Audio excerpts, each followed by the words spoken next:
নিবন্ধনের ব্যাপারে আমির জামাত বলেছেন যে এটা একটা আইনগত প্রক্রিয়া ছিল, সেই আইনি সুযোগ থেকে আমাদের বঞ্চিত করা হয়েছে। আমরা আশা করছি সেই সুযোগ আমরা পাবো। আর আসলে যারা আমাদেরকে বেআইনি করেছে তারাই তো এখন বেআইনি, সুতরাং এটার কোনো কার্যকারিতা নাই।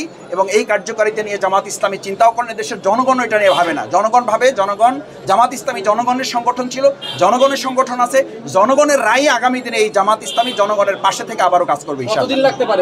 এটা কোনো দিনের সাথে সম্পৃক্ত। আমরা মনে করি যে আমরা নিষিদ্ধ না, আমরা সিদ্ধই আছি। আমরা সেকেন্ডের জন্য আমাদেরকে আমরা নিষিদ্ধ মনে করি নাই, কারণ যারা নিষিদ্ধ করেছে তারাই জনগণ কর্তৃক প্রত্যাখ্যাত ছিল, তারা জনগণের ভোটের অধিকার করে নিয়েছে, তারাই ছিল আসলে নিষিদ্ধ, তাদের নিষিদ্ধ হওয়ার কথা ছিল। আমরা বহুবার বলেছি এবং আপনারা জানেন যে আমাদের নিষিদ্ধ করার আগে তারা সরকারি থাকতে দেশ বিদেশ থেকে তাদেরকে বিভিন্নভাবে ডিসকানেক্ট করে দেওয়া হয়েছে, তারা বিভিন্ন জায়গা থেকে প্রত্যাখ্যাত হয়েছে।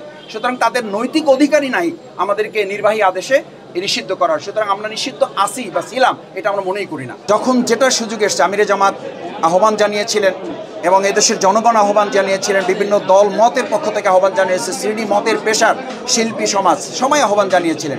সুতরাং আমাদের জামাত ইসলাম এদেশের নাগরিক হিসাবে আমরা তাদের এই ন্যায্য দাবিকে, ন্যায়সঙ্গত দাবিকে আমরাও এটাকে অর্থবহ করার জন্য আমাদের সাধ্যমতো আমরা তাদের সাথে থেকে সহযোগিতা করেছি। এবং এখনও পর্যন্ত আজকের আমিরে জামাত তার প্রেস ব্রিফিংয়ে বলেছেন যে এই ছাত্র সমাজের যে ন্যায়সঙ্গত দাবি সেটার সাথে আমরা সবসময় ঐক্যমত পোষণ করি এবং ভবিষ্যতেও তাদেরকে গুরুত্বের সাথে বিবেচনায় রেখেই দেশের আগামী দিনের উন্নতি এবং অগ্রগতি আমরা সামনের দিকে এগিয়ে নিয়ে যাব। আপনাদের তো সাধারণ মানুষের কিন্তু একটু দায়িত্ব ছিল সরকারি সম্পত্তি রক্ষা করা, এবং আমরা এখনো দায়িত্ব ছিল না। আমরা এটা পাস্ট টেন্সে বলছি না, আমরা এটা প্রেজেন্ট কন্টিনিউয়াস টেন্স এবং ফিউচারেও আমরা আগেও করেছি। যখন আমরা নির্যাতিত ছিলাম তখন আমরা বলেছি যে আমাদের কোনো একজন ভাই, আমাদের কোনো একজন বোন, কোনো একজন নাগরিক, হিন্দু, বৌদ্ধ, খ্রিস্টান, মুসলিম, যে যে ধর্মের হোক, তাকে নিরাপত্তা দেওয়া, সংরক্ষিত করা। আমরা বলেছি আমরা অনিরাপদ, কিন্তু আমাদের দেশের একজন নাগরিককে আমরা অনিরাপদ হতে দেবো না, থাকতে দেবো না।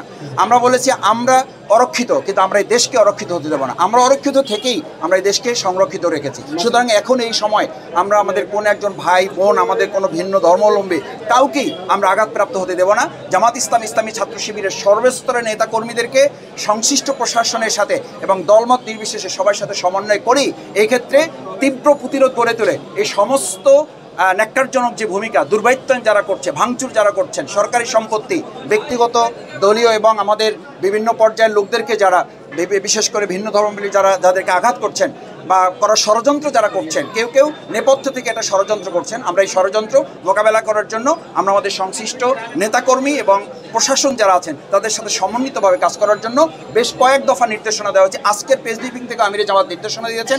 আমি আজকে আমাদের এই সংবাদ মাধ্যমগুলোকে সামনে রেখে দেশবাসীকে আমি অনুরোধ করব, সম্মিলিতভাবে এই দুর্বৃত্তায়ন যারা করছেন, নেপথ্য থেকে ষড়যন্ত্র করে এই আমাদের নতুন অভ্যুদয় ঘটা বাংলাদেশের এই অগ্রযাত্রাকে তারা আবার যারা থামিয়ে দিতে চাচ্ছেন, তারাই কেবল এই কাজের সাথে সম্পৃক্ত। তাদেরকে চিহ্নিত করা হবে এবং তাদেরকে জনগণ সাথে নিয়ে মোকাবেলা করা হবে ইনশাআল্লাহ। সেটা হচ্ছে যে আমরা যখন আপনাদের বিক্ষোভ কর্মসূচিগুলোতে অংশগ্রহণ করেছি তখন দেখলাম যে আপনারা বারবারই বলছেন আপনাদের অনেক নেতাকর্মী, লাখোর উপরে নেতাকর্মী, তাদের মুক্তির বিষয়ে আপনাদের দলীয়ভাবে কি সিদ্ধান্ত আসছে? যারা মারা গিয়েছেন, শহীদ হয়েছেন, আমরা তাদের শাহাদাত কামনা করছি আল্লাহর কাছে। তাদের পরিবারগুলোর প্রতি আমরা সমবেদনা জ্ঞাপন করছি। যারা আহত পঙ্গুত্ব আছেন তাদের ব্যাপারে আমরা খোঁজখবর রাখছি এবং ইতিমধ্যেই সংগঠনের পক্ষ থেকে নির্দেশনা দেওয়া হয়েছে এই সমস্ত পরিবারের পাশে সংশ্লিষ্ট এলাকার নেতাকর্মী যারা আছেন তাদের পাশে দাঁড়াবার জন্য, তাদের পরিবারের খোঁজখবর রাখার জন্য, যারা শহীদ হয়েছেন। এবং তাদের দুনিয়াবি ক্ষতি তো আমরা পোষাইতে পারবো, কিন্তু এই লোকগুলোকে তো আমরা ফেরত দিতে পারবো না। কিন্তু দুনিয়াবি ক্ষতি পোষানোর জন্য আমাদের সীমিত সামর্থ্যের মধ্য থেকে একটা সংগঠন হিসেবে, দেশের নাগরিক হিসাবে আমরা তাদের পাশে সর্বাত্মকভাবে দাঁড়িয়েছি এবং এখন পর্যন্ত আছি। আর আহত পঙ্গুত্ব যারা আছেন, আমরা ইতিমধ্যে চিকিৎসার জন্য আমাদের ডাক্তারদের দিয়ে টিম করে দেওয়া হয়েছে, তারা খোঁজখবর রাখছেন। আমাদের নেতাকর্মীরাও তাদের কাছে যাচ্ছেন, খোঁজখবর রাখছেন। পরিবারগুলোর সাথে সমন্বয় করে যারা আহত পঙ্গু অবস্থায় আছেন তাদের সুচিকিৎসার জন্য আমরা প্রথম থেকে উদ্যোগ নিয়েছি এবং সেই উদ্যোগ চলমান আছে। আটক যারা আছেন, আটকের ব্যাপারে ইতিমধ্যে অনেকে মুক্ত হয়েছেন।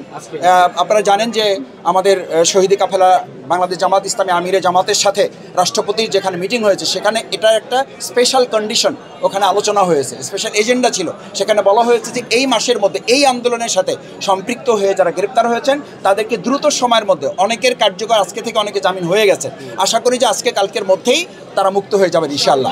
এবং সকলকে আমি আবার মনে করছি দ্রুত সময় তাদেরকে মুক্তি দেওয়ার জন্য আমি অনুরোধ করছি।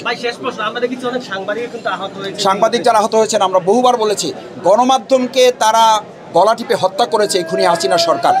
আসলে যে কয়জন ভাই শহীদ হয়েছেন এটা সরাসরি ছাত্রলীগ যুবলীগের কিছু কতিপয় সন্ত্রাসী তারা টার্গেট করে এই সাংবাদিক আপনারা যারা ঝুঁকি নিয়ে জনগণের পক্ষে কাজ করেছেন, দেশের পক্ষে কাজ করেছেন, পরিকল্পিতরা তাদেরকে আমাদের ভাইদেরকে তারা হত্যা করেছে। আমরা মনে করি যেটা চরম অন্যায় করেছে তারা। একটা যুদ্ধবিধ্বস্ত রাষ্ট্রেও নারীদের উপরে, শিশুদের উপরে, আপনারা জানেন শিশুদেরকে হত্যা করা হয়েছে, নারীদেরকে লাঞ্ছিত করা হয়েছে। একটা যুদ্ধবিধ্বস্ত রাষ্ট্রেও এটা হয় না। সাংবাদিকদের হত্যা করা এটা শুধুমাত্র ইসরায়েলেরা করে। আমি মনে করি এই সরকারের ইসরায়েলের সমস্ত রেকর্ড ভঙ্গ করে এই খুনি হাসিনা সরকার আর একটা নতুন ইতিহাস বাংলাদেশে তৈরি করে রেখে গেছে। ভবিষ্যতে এটাকে রেকর্ড ভঙ্গ করতে পারবে আমার মনে হয় না। সেই রেকর্ড তারা গিনিস বুকে রেখে গেছে। ধন্যবাদ সবাইকে।